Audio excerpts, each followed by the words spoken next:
Hello friend, good morning and welcome to our channel pro education. तो आज है 25 फरवरी और आज के करंट अफेयर के जितने भी इंपॉर्टेंट क्वेश्चन हैं उन्हें हम लोग अपने इस वीडियो में कवर करेंगे। तो अगर आप मेरे चैनल पे नए हैं तो प्लीज़ चैनल को सब्सक्राइब कर लीजिएगा और बेल आइकन प्रेस कर लीजिएगा ताकि आने वाले नेक्स्ट वीडियो का नोटिफिकेशन आपको मिल सके। तो चलिए शुरू करते हैं आज के करंट अफेयर का फर्स्ट क्वेश्चन। आज का पहला क्वेश्चन है, हाल ही में किसके द्वारा मैरीटाइम इंडिया समिट के दूसरे संस्करण का उद्घाटन किया जाएगा? तो इस क्वेश्चन का राइट आंसर होगा ऑप्शन सी, नरेंद्र मोदी। तो हाल ही में नरेंद्र मोदी जी के द्वारा मैरीटाइम इंडिया समिट के दूसरे संस्करण का उद्घाटन किया जाएगा। तो फ्रेंड, मैरीटाइम इंडिया समिट जो कि भारत सरकार के केंद्रीय पत्तन, पोत परिवहन और जल मार्ग राज्य मंत्रालय की एक प्रमुख पहल है और इस शिखर सम्मेलन का उद्देश्य भारतीय बंदरगाहों और समुद्री क्षेत्रों में घरेलू और अंतर्राष्ट्रीय दोनों निवेशों को बढ़ावा देना है। और इस आयोजन का विषय है भारतीय समुद्री क्षेत्र में व्यापार के संभावित अवसरों की खोज करना और आत्मनिर्भर भारत बनाना। तो पतन, पोत परिवहन और जल मार्ग मंत्रालय के राज्य मंत्री हैं मनसुख एल मंडाविया और इस क्वेश्चन में बात हो रही है प्रधानमंत्री नरेंद्र मोदी जी की। इन्होंने हाल ही में वीडियो कॉन्फ्रेंसिंग के माध्यम से India Australia circular economic hackathon यानी कि IACE के कार्यक्रम को संबोधित किया था और इन्होंने हाल ही में नीति आयोग की संचालन परिषद की बैठक की भी अध्यक्षता की थी। और हाल ही में प्रधानमंत्री को अमेरिका का सर्वोच्च सम्मान chief commander of the Legion of Merit से भी सम्मानित किया गया था। आज का नेक्स्ट क्वेश्चन है, हाल ही में मोटेरा स्टेडियम का नाम बदलकर किस नेता के नाम पर रखा गया है? तो इस क्वेश्चन का राइट आंसर होगा ऑप्शन ए, नरेंद्र मोदी। तो हाल ही में अहमदाबाद में स्थित मोटेरा स्टेडियम का नाम प्रधानमंत्री नरेंद्र मोदी जी के नाम पर रखा गया है। तो फ्रेंड, भारत और इंग्लैंड के बीच तीसरे टेस्ट की मेज़बानी करने के लिए नवनिर्मित सरदार पटेल स्टेडियम के नाम से दुनिया का सबसे बड़ा क्रिकेट स्टेडियम मोटेरा स्टेडियम का नाम पुनः बदलकर नरेंद्र मोदी स्टेडियम कर दिया गया है और इसी के साथ यह स्टेडियम अपना पहला अंतर्राष्ट्रीय मैच आयोजित करेगा। और इसी के साथ इस क्वेश्चन से रिलेटेड कुछ इंपॉर्टेंट करेंट अफेयर के क्वेश्चन भी है, उन्हें भी देख लेते हैं।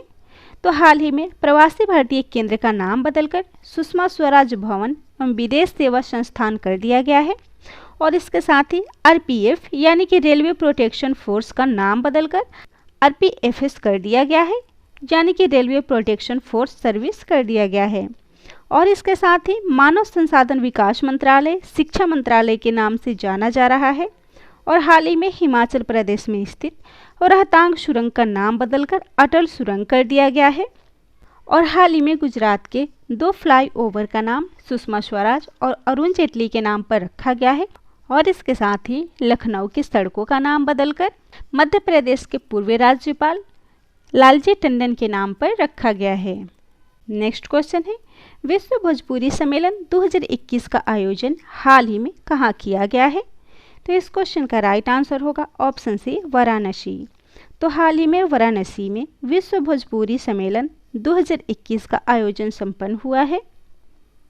तो फ्रेंड, बनारसी में आयोजित विश्व भोजपुरी सम्मेलन के दूसरे समापन सत्र में 22 राज्यों से आए विशिष्ट लोगों ने भोजपुरी भाषा पर अपने विचार रखे थे और मंच से लोगों ने भोजपुरी भाषा के अस्तित्व को बचाने के लिए आह्वान भी किया है। और इसी के साथ इस क्वेश्चन से जुड़े करेंट अफेयर के कुछ इंपॉर्टेंट पॉइंट्स हैं, उन्हें भी देख लेते हैं। तो जैसे हाल ही में भारत बहरीन संयुक्त कार्य समूह की प्रथम बैठक संपन्न हुई है जिसमें भारत की तरफ से अध्यक्षता डॉक्टर हर्षवर्धन जी के द्वारा किया गया है। और इसके साथ ही हाल ही में विश्व सतत विकास सम्मेलन भी आयोजित हुआ था जिसकी अध्यक्षता नरेंद्र मोदी जी ने किया था। और हाल ही में भारत डिजिटल सम्मेलन संपन्न हुआ है जिसकी अध्यक्षता केंद्रीय संचार, इलेक्ट्रॉनिक्स और IT तथा कानून और न्याय मंत्री श्री रविशंकर प्रसाद जी के द्वारा किया गया है। अगला क्वेश्चन है, हाल ही में किस राज्य के सभी गांवों में मिशन लाल लकीर लागू किया गया है? तो इस क्वेश्चन का राइट आंसर होगा ऑप्शन ए पंजाब। तो फ्रेंड्स, हाल ही में पंजाब के सभी गांवों में मिशन लाल लकीर योजना शुरू की गई है और इस योजना को गांव में बसने वाले लोगों को जायदादों के मुद्रीकरण के अधिकार प्रदान करने और सरकारी विभागों तथा संस्थाओं और बैंकों के द्वारा मुहैया करवाए जाने के लिए इस मिशन को लागू किया गया है। तो मिशन लाल लकीर, जिसके अंतर्गत स्वामित्व के स्कीम अधीन भारत सरकार के सहयोग से राज्य के गांवों में लाल लकीर की जायदादों का रिकॉर्ड तैयार किया जाएगा और इससे लाल लकीर में आती जमीनों, घरों, निवास स्थानों तथा अन्य सभी इलाकों की मैपिंग की जा सकेगी। तो इसको लागू किया गया है पंजाब में, जिसकी राजधानी है चंडीगढ़।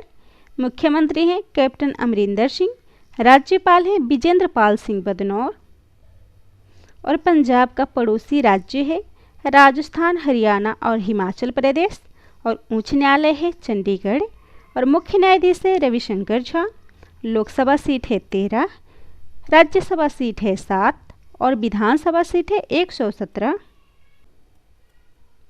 और हाल ही में 2020 में वीनी महाजन पंजाब की पहली महिला मुख्य सचिव बनी है और कोरोना वायरस के लिए पंजाब में हाल ही में ई रखवाली एप्लीकेशन भी लॉन्च किया गया था। नेक्स्ट क्वेश्चन है, हाल ही में किस मुस्लिम देश ने महिलाओं को सशस्त्र बल में नियुक्ति की अनुमति दी है? तो इस क्वेश्चन का राइट आंसर होगा ऑप्शन डी सऊदी अरब।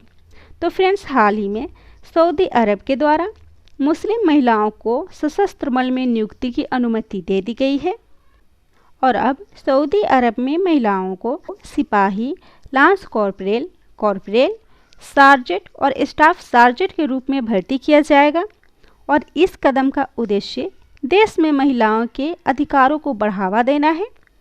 तो इस क्वेश्चन में बात हो रही है सऊदी अरब की, जो कि मध्य पूर्व में स्थित एक सुन्नी मुस्लिम देश है। यह एक इस्लामी राजतंत्र है और यहाँ इस्लाम के प्रवर्तक मोहम्मद साहब का जन्म हुआ था और यहाँ इस्लाम के 2 सबसे पवित्र स्थल मक्का और मदीना अवस्थित हैं। इसकी राजधानी है रियाद और यहाँ के राजा हैं किंग सलमान बिन अब्दुल अजीज अल सऊद और करेंसी है रियाल। तो इस क्वेश्चन में बात हो रही है सऊदी अरब में महिलाओं की स्थिति की। तो सऊदी अरब में 2015 से 2021 तक महिलाओं की जो स्थिति रही है और महिलाओं के सशक्तिकरण के लिए जो कदम उठाए गए हैं उन्हें देख लेते हैं। तो सऊदी अरब में 2015 में महिलाओं को चुनाव में मतदान करने की अनुमति दी गई थी और 2015 में सलाहकार सभा में नियुक्त होने की भी अनुमति दी गई थी। 2017 में उन्हें स्वास्थ्य और शिक्षा जैसी सरकारी सेवाओं तक पहुंचने की अनुमति दी गई। 2017 में उन्हें वाहन चलाने की भी अनुमति दी गई थी। 2019 में उन्हें तलाक दर्ज करने का अधिकार दिया गया था, जो कि एक बहुत बड़ा फैसला था किसी भी मुस्लिम देश के लिए। और 2019 में ही उनकी शादी की उम्र 18 वर्ष से अधिक या उससे भी अधिक निर्धारित की गई। और हाल ही में 2021 में यह निर्णय लिया गया कि महिलाओं को अब अदालत के न्यायाधीश के रूप में भी नियुक्त किया जाएगा और वर्तमान में उन्हें सशस्त्र बल में भी शामिल करने की अनुमति दे दी गई है। अगला क्वेश्चन है, भारत में कार्बन वॉच लॉन्च करने वाला देश का पहला शहर कौन बना है? तो इस क्वेश्चन का राइट आंसर होगा ऑप्शन बी चंडीगढ़। तो हाल ही में चंडीगढ़ भारत में कार्बन वॉच लॉन्च करने वाला देश का पहला शहर बना है। तो फ्रेंड्स, किसी व्यक्ति के कार्बन फुटप्रिंट का आकलन करने के लिए चंडीगढ़ में एक मोबाइल एप्लीकेशन कार्बन वॉच को लॉन्च किया गया है और चंडीगढ़ ऐसा करने वाला भारत का पहला राज्य या केंद्र शासित प्रदेश बना है, जिसका उद्देश्य लोगों को क्लाइमेट स्मार्ट बनाते हुए उन्हें कार्बन फुटप्रिंट्स के प्रति सचेत करना है। तो इस क्वेश्चन में बात हो रही है कार्बन फुटप्रिंट्स की, जो कि ग्रीन हाउस गैसों, विशेष रूप से कार्बन डाइऑक्साइड की वह मात्रा है जो मानवीय गतिविधियों के कारण उत्पन्न होती है और इसी का पता लगाने के लिए कार्बन वॉच एप्लीकेशन को लॉन्च किया गया है। और इसी के साथ इस क्वेश्चन में कुछ इंपॉर्टेंट पॉइंट्स को भी डिस्कस कर लेते हैं। तो फर्स्ट है, हाल ही में डिजिटल विश्वविद्यालय के निर्माण करने वाला केरल देश का पहला राज्य बना है और केरल में ही देश का पहला स्मार्ट आंगनबाड़ी केंद्र बनाया जाएगा और देश का पहला फायर पार्क स्थापित करने वाला उड़ीसा देश का पहला राज्य है।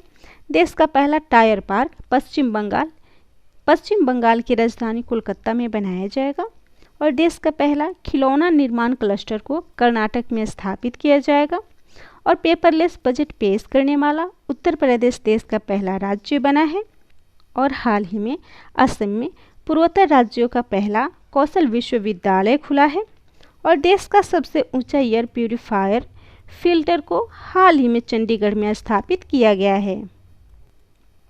अगला क्वेश्चन है, मिशन इंद्रधनुष 3.0 को हाल ही में किसके द्वारा लॉन्च किया गया है? तो इस क्वेश्चन का राइट आंसर होगा ऑप्शन ए, डॉक्टर हर्षवर्धन। तो फ्रेंड्स, हाल ही में डॉक्टर हर्षवर्धन के द्वारा मिशन इंद्रधनुष 3.0 को लॉन्च किया गया है, जिसका उद्देश्य है उन बच्चों और गर्भवती महिलाओं तक पहुंचना जो कोरोना की वजह से नियमित टीकाकरण कार्यक्रम में शामिल नहीं हो पाए थे। तो इस क्वेश्चन में बात हो रही है मिशन इंद्रधनुष की। तो यह अभियान जिसका शुभारंभ 25 दिसंबर 2014 को किया गया था और इसमें डिप्थेरिया, बलगम, टिटनेस, पोलियो, तपेदिक, खासरा तथा हेपेटाइटिस बी जैसे बीमारियों को रोकने के लिए टीके लगाए जाते हैं और इस अभियान के दौरान 2 वर्ष की आयु के हर बच्चे और उन गर्भवती माताओं तक पहुंचने का एक लक्ष्य रखा गया था जो कि टीकाकरण प्रोग्राम के अंतर्गत यह सुविधा नहीं पा सके थे।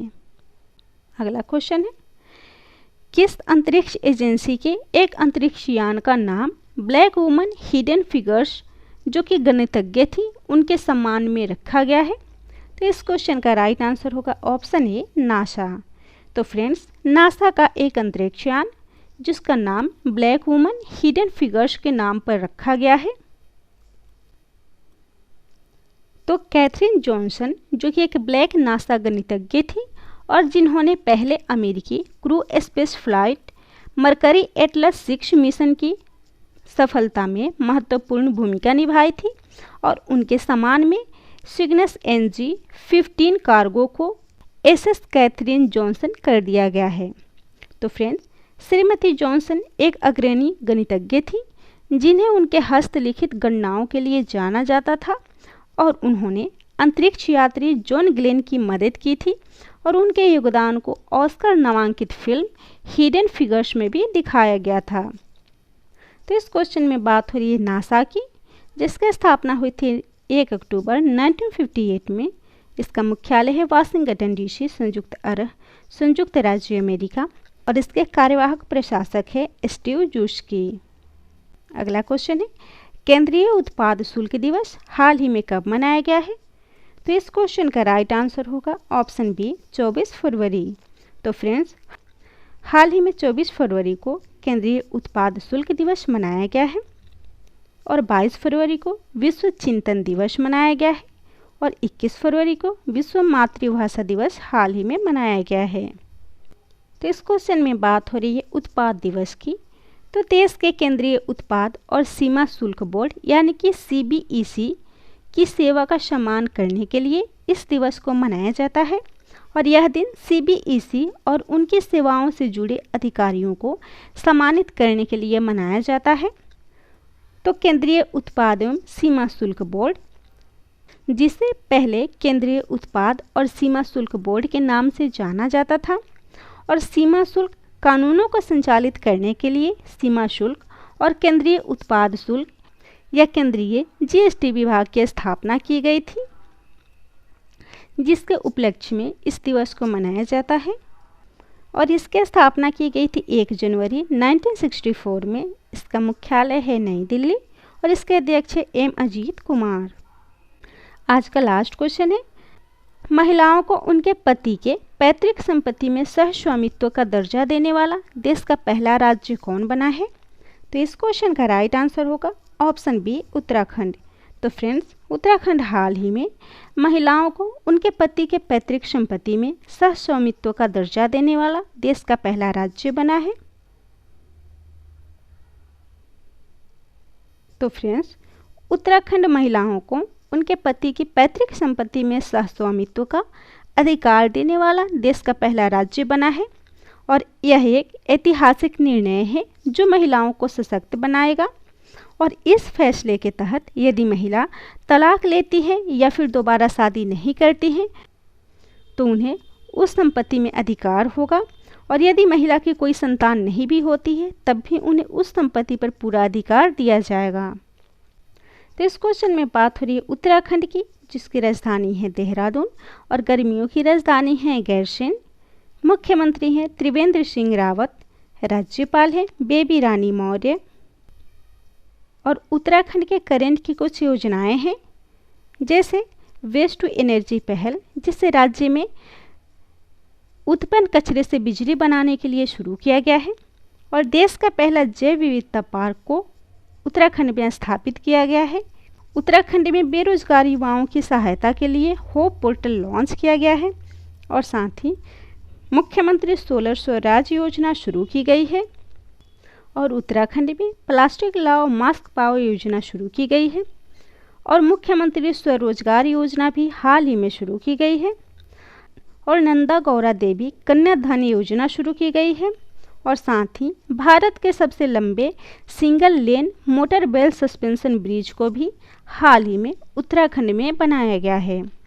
तो यह था आज के करेंट अफेयर का टॉप 10 इम्पोर्टेंट क्वेश्चन।